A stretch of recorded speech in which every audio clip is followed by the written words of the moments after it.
Hello friends, मैं हूँ राजश्री और मेरे चैनल क्रोशे जेमिनी में आप सभी का स्वागत है। आज के इस वीडियो में मैं आपको ट्रायंगल टेबल मैट कैसे बनाते हैं ये दिखाऊंगी। ये एक बहुत ही यूनिक पैटर्न है और हम इस टेबल मैट को सेंटर पीस, शो पीस या फिर थालपोश की तरह यूज़ कर सकते हैं। तो चलिए शुरू करते हैं। इस टेबल मैट का डायामीटर 13 इंचेस है, लेकिन हम इस पैटर्न से बड़ा टेबल मैट भी बना सकते हैं। इसके लिए मैंने शाइनिंग धागा लिया है। हम इसे चमकी धागा या फिर ग्लिटर थ्रेड भी कहते हैं। हम इसकी जगह वूल भी ले सकते हैं। यहाँ पर मैंने पिंक कलर 100 ग्राम्स लिया है और ग्रीन कलर 50 ग्राम्स लिया है। क्रोशे का 3.50 mm का हुक लिया है और कैंची ली है। सबसे पहले हम ग्रीन धागे से मैजिक सर्कल बनाएंगे।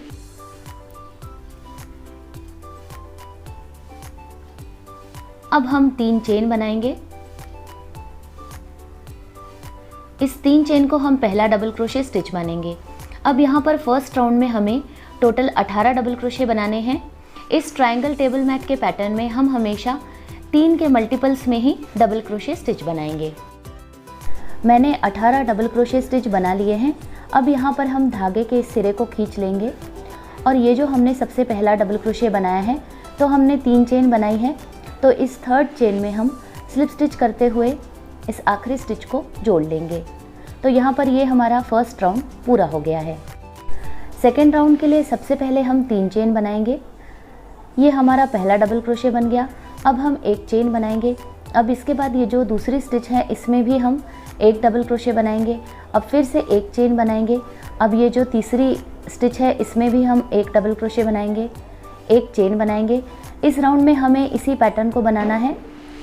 हर स्टिच में 1-1 डबल क्रोशे और बीच में 1-1 चेन। मैंने सेकेंड राउंड को कंप्लीट कर लिया है। अब यहाँ सबसे लास्ट में ये 1 चेन बनाने के बाद अब हम ये जो पहली और आखिरी स्टिच है, इन्हें स्लिप स्टिच करते हुए जोड़ लेंगे। थर्ड राउंड में हम सबसे पहले ये जो अगली 1 चेन की स्पेस है, यहाँ तक एक बार स्लिप स्टिच बनाएंगे, क्योंकि इस थर्ड राउंड को हम 1 चेन की स्पेस में ही बनाएंगे। अब हम 3 चेन बनाएंगे। ये हमारा पहला डबल क्रोशे बन गया। अब यहाँ पर हम इसके बाद 2 चेन बनाएंगे। अब इसके बाद ये जो अगली 1 चेन की स्पेस है, इसमें हम 1 डबल क्रोशे बनाएंगे। अब फिर से 2 चेन बनाएंगे। थर्ड राउंड का यही पैटर्न है। हर 1 चेन की स्पेस में 1-1 डबल क्रोशे और बीच में 2 चेन। तो इस तरह से अब हम थर्ड राउंड को कंप्लीट करेंगे। मैंने थर्ड राउंड को कंप्लीट कर लिया है। अब यहाँ सबसे लास्ट में 2 चेन बनाने के बाद ये जो पहली स्टिच है, इसके साथ स्लिप स्टिच करते हुए इस 2 की चेन को जोड़ लेंगे, ये इस तरह से। अब इसके बाद फोर्थ राउंड के लिए हम धागा बदलेंगे। तो यहाँ पर अब हम इस ग्रीन धागे को काट लेंगे और इसी स्टिच में हम पिंक धागे को जोड़ लेंगे, ये इस तरह से। फोर्थ राउंड में ये जो अगली 2 चेन की स्पेस है, यहाँ तक हम एक बार स्लिप स्टिच बनाएंगे। इस फोर्थ राउंड को भी हम 2 चेन की स्पेस में ही बनाएंगे। तो यहाँ पर अब सबसे पहले हम 3 चेन बनाएंगे। ये हमारा पहला डबल क्रोशे बन गया। अब फिर से इसी स्पेस में एक और डबल क्रोशे बनाएंगे। अब हम 2 चेन बनाएंगे और फिर से इसी स्पेस में 2 डबल क्रोशे स्टिच बनाएंगे। तो यहाँ पर इस पहली 2 चेन की स्पेस में हमने 2 डबल क्रोशे, 2 चेन और 2 डबल क्रोशे स्टिच बनाए हैं। अब इसके बाद हम 2 चेन बनाएंगे। अब ये जो अगली 2 चेन की स्पेस है, इसमें हम 3 बार सिंगल क्रोशे स्टिच बनाएंगे। तो ये 1, 2 और ये 3। अब इसके बाद की अगली 2 चेन की स्पेस में हम फिर से 3 सिंगल क्रोशे स्टिच बनाएंगे और फिर से इसके बाद की 2 चेन की स्पेस में हम 3 सिंगल क्रोशे स्टिच बनाएंगे। तो यहाँ पर हमने टोटल 9 सिंगल क्रोशे स्टिच बनाए हैं। अब हम 2 चेन बनाएंगे, जैसा हमने शुरुआत में बनाया है। अब इसके बाद ये जो अगली 2 चेन की स्पेस है, इसमें फिर से 2 डबल क्रोशे, 2 चेन और 2 डबल क्रोशे स्टिच बनाएंगे। तो यहाँ पर ये 1 और ये 2। तो यहाँ सबसे पहले हमने 2 डबल क्रोशे, 2 चेन और 2 डबल क्रोशे बनाए, फिर 2 चेन बनाई और इसके बाद अगली 3 2 चेन की स्पेसेस में हमने टोटल 9 सिंगल क्रोशे स्टिच बनाए। फिर 2 चेन बनाई और इसके बाद फिर से हमने 2 डबल क्रोशे, 2 चेन और 2 डबल क्रोशे बनाए। अब यहाँ पर इसके बाद हम पफ स्टिच बनाएंगे। तो पफ स्टिच के लिए हम 3 बार धागे को इस तरह से निकालेंगे। अब हम एक चेन बना के इसे बंद करेंगे। पफ स्टिच के वीडियो की लिंक मैं इस वीडियो के डिस्क्रिप्शन बॉक्स में दे रही हूँ, आप उस पर जाकर देख सकते हैं। अब हम अगली 2 चेन की स्पेस में 2 डबल क्रोशे, 2 चेन और 2 डबल क्रोशे स्टिच बनाएंगे, ये इस तरह से। अब यहाँ पर हम ये जो हमने 2 चेन बनाई हैं और इसके बाद हमने टोटल 9 सिंगल क्रोशे स्टिच बनाए हैं, तो हम इसी पैटर्न को रिपीट करेंगे और इस 4th राउंड को कंप्लीट करेंगे। मैंने इस पैटर्न से इस 4th राउंड को कंप्लीट कर लिया है। अब यहाँ सबसे लास्ट में इस पफ स्टिच को हम इस पहली स्टिच के साथ स्लिप स्टिच करते हुए जोड़ लेंगे।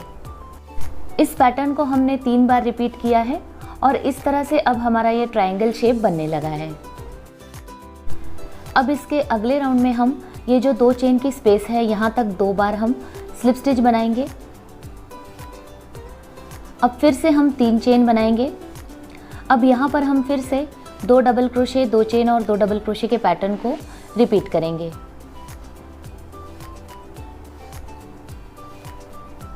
ये इस तरह से। अब यहाँ इसके पहले के राउंड में हमने 2 चेन बनाई हैं, तो अब यहाँ पर हम 3 चेन बनाएंगे। हर राउंड में हम चेन बढ़ाएंगे और यहाँ पर ये जो सिंगल क्रोशे हैं, तो हमने टोटल 9 सिंगल क्रोशे बनाए हैं।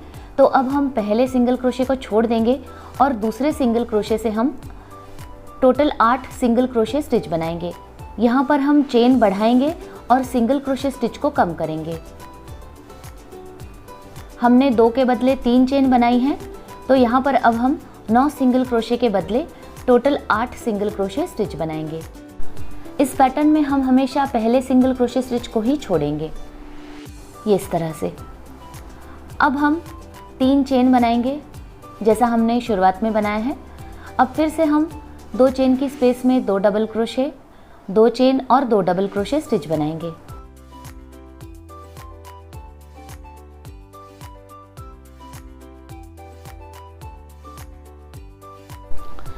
अब यहाँ पर हमने 4th राउंड में 1 पफ स्टिच बनाई थी, लेकिन इस राउंड में हम 2 पफ स्टिच बनाएंगे।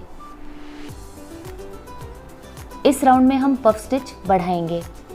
तो यहाँ पर ये पहला पफ स्टिच, अब इसके बाद ये जो पफ स्टिच के बाद की स्पेस है, इसमें हम दूसरा पफ स्टिच बनाएंगे,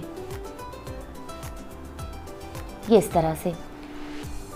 तो यहाँ पर हमने इस 5th राउंड में 2 पफ स्टिच बना लिए हैं। अब हम फिर से अगली 2 चेन की स्पेस में 2 डबल क्रोशे, 2 चेन और 2 डबल क्रोशे स्टिच बनाएंगे,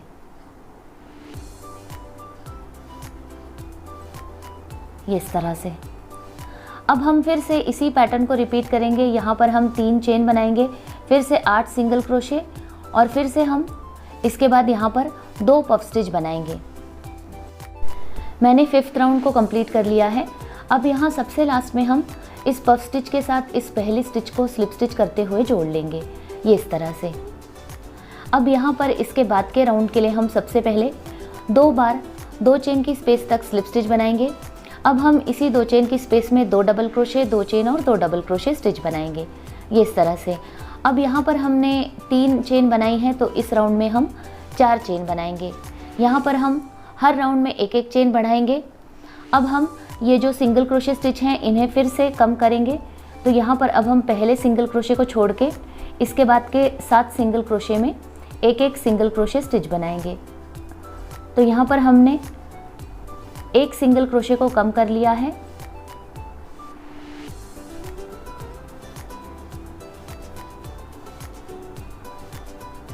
ये इस तरह से। अब हम फिर से 4 चेन बनाएंगे जैसा हमने शुरुआत में बनाया है और फिर से 2 चेन की स्पेस में 2 डबल क्रोशे, 2 चेन और 2 डबल क्रोशे इस पैटर्न को बनाएंगे।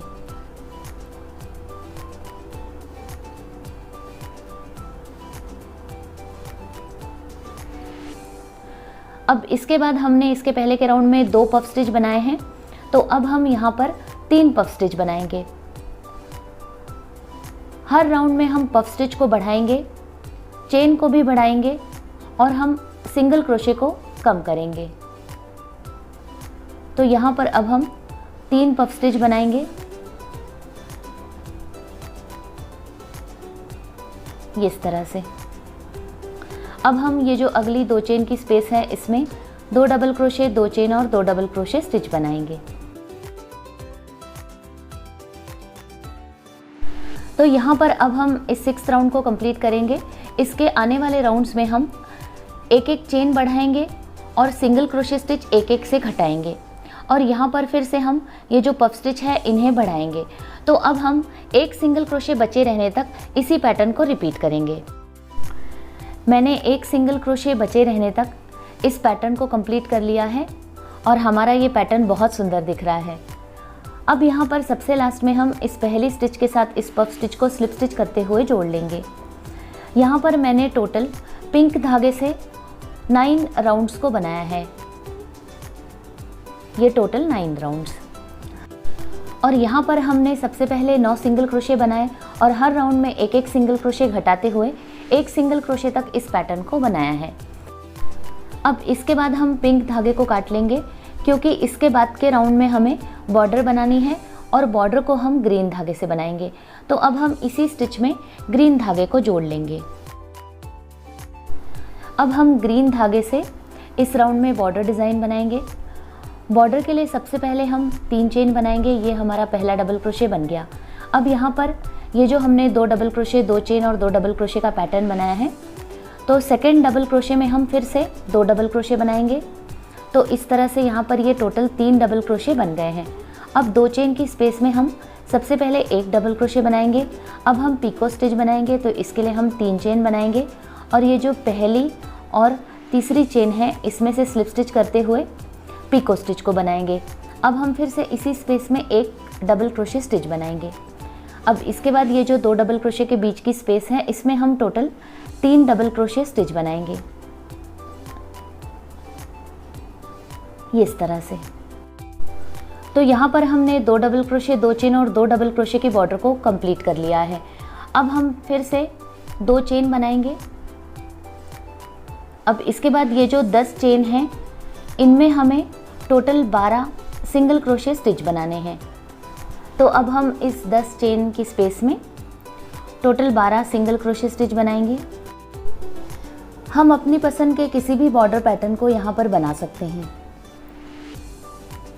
सबसे लास्ट के राउंड में हमारे पास टोटल 10 चेन हैं। तो यहाँ पर अब हम इन 10 चेन के ऊपर टोटल 12 सिंगल क्रोशे स्टिच बनाएंगे। अब इस दूसरी साइड में भी हम 12 सिंगल क्रोशे बना लेंगे।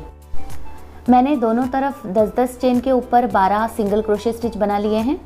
अब हम 2 चेन बनाएंगे जैसा हमने शुरुआत में भी बनाया है। अब इसके बाद ये जो 2 डबल क्रोशे, 2 चेन और 2 डबल क्रोशे हैं, तो ये जो 2 डबल क्रोशे के बीच की गैप है इसमें हम टोटल 3 डबल क्रोशे स्टिच बनाएंगे।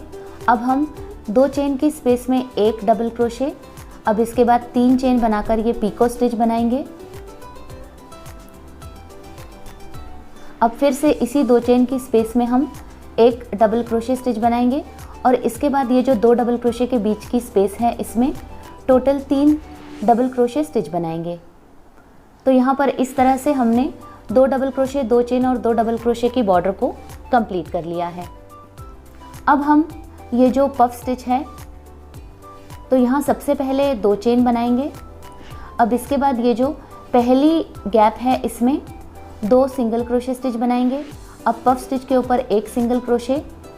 यहाँ पर हमें हर गैप में 2 सिंगल क्रोशे और पफ स्टिच के ऊपर एक एक सिंगल क्रोशे स्टिच बनाना है। तो अब मैं इसी पैटर्न को रिपीट करते हुए इस बॉर्डर को कंप्लीट कर लेती हूँ। मैंने बॉर्डर को कंप्लीट कर लिया है और डेकोरेशन के लिए सेंटर में फ्लैट वाइट बीट को चिपका लिया है। हमारा ट्रायंगल टेबल मैट बहुत सुंदर दिख रहा है।